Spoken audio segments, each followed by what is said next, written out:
Hey, what's going on everybody? Alpha Investment Group here today. And in today's video, I'm going to talk about 3 big reasons why a company's stock moves up or down. And the reason for why this happens can be both applied to the upward movement and the downward movement. So first and foremost, and often the most functional and rational form, is a change in earnings. Now to understand this, you first have to understand how the investment industry works. Every company makes a certain amount of money, and that certain amount of money is usually changing over time. Now the stock market and every company within the market is closely monitored by very smart and trained professionals. These professionals work for big Wall Street and financial institutions, and they make expectations about where a company is in regards to earnings.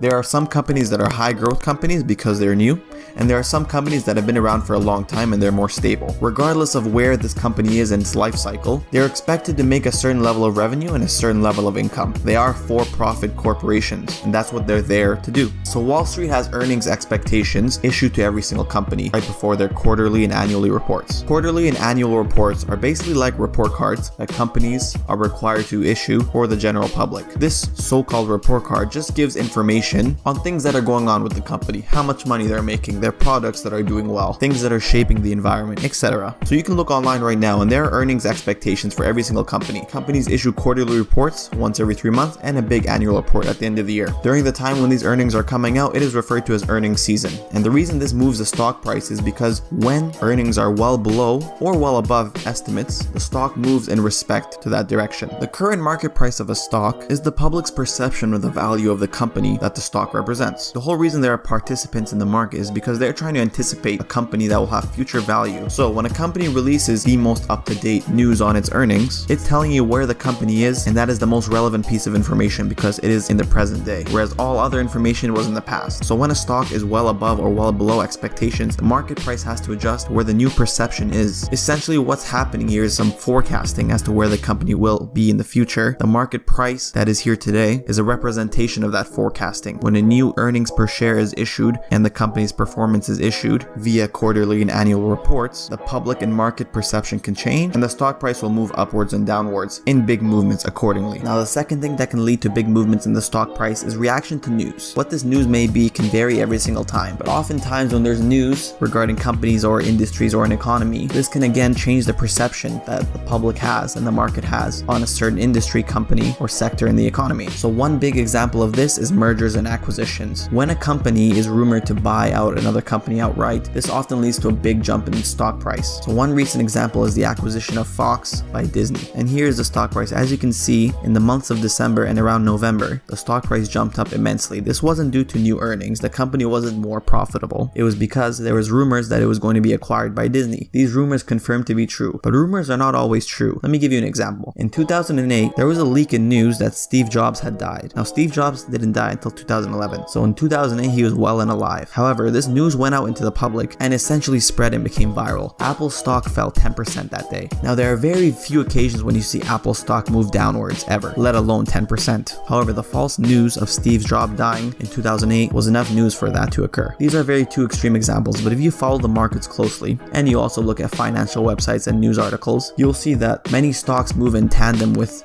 very new news going out.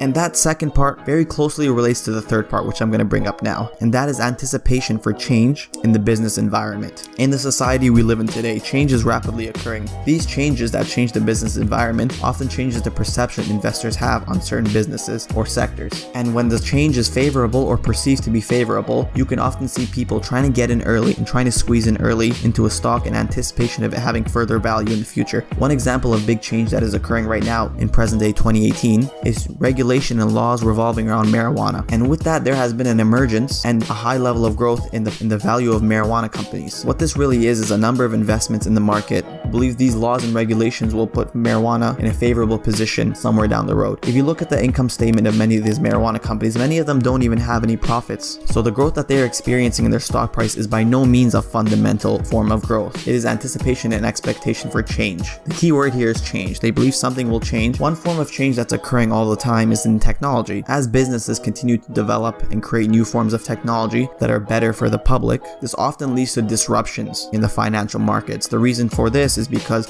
with a new form of technology, it often makes an industry or sector very obsolete.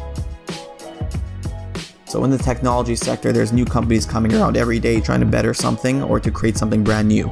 One example of this that was not too long ago was Netflix coming on the market, and that did a fair share of damage to Blockbuster, not only to the corporation but to the investors who couldn't closely identify the risks associated with this. So you could say that number 2 and number 3 are closely related. One is reaction to news, and the third thing is anticipation of change. Because investors are in the markets to make money, they're always acting in a way to best serve their own interests. There are literally hundreds of millions of investors in the market from all 4 corners of the globe, and each one of these investors has a different perception on what's going to happen. We as investors, as we anticipate the big changes that are occurring in the world, are also aiming to profit off these big changes that are occurring in the world. So in the anticipation of change, regulation and laws, as well as new technology that leads to disruption, are 2 big subcategories that really move stock prices up or down. Sometimes these changes don't actually come to fruition, and if you look at the marijuana example, there is a ton of criticism towards the movement of these stocks. Many critics are referring to it as a bubble, and that this growth in this industry is really not as big as people expect it to be, and does not justify the stock price movements at all. Whether this is true or not, only time will tell. And that's all I really want to talk about, guys. These are 3 big things that often lead to big movements in the stock price, both upwards and downwards. If you like this video, please give me a like. If you have any questions or comments, please shoot. And I want to thank you guys for listening. Hope you guys have a nice day. Take care.